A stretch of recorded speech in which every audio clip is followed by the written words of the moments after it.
freedom ring. Have you ever stopped to think about all of the freedoms you have in your life? Many of which we often take for granted and even overlook. Because each day we have the freedom over our choices and decisions. And this freedom is a beautiful gift.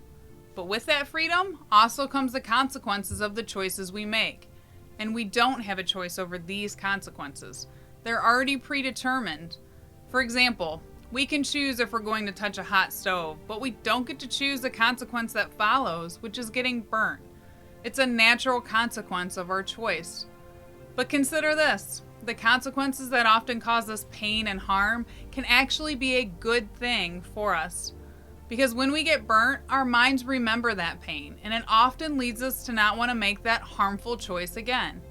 If we didn't have that painful consequence, we may choose to get hurt over and over again, or even to leave our hand on the hot burner long enough to cause more damage to ourselves.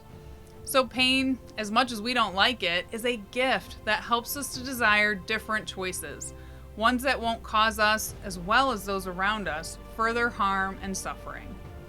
I also like to remember that our decisions start out as our choice, but depending on what we choose, this freedom of choice can diminish, and we may find ourselves feeling trapped and no longer feeling like we have a choice over our own lives.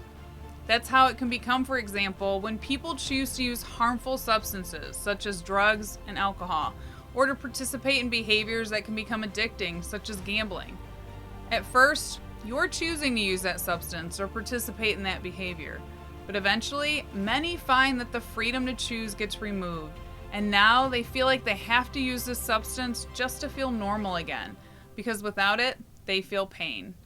That's the trap of addiction people can suddenly find themselves in, and one that in order to be set free from, they will need to surrender to and reach out for help.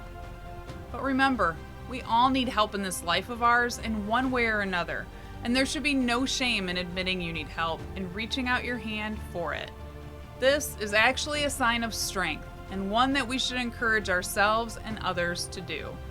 Because freedom is possible and something everyone should desire.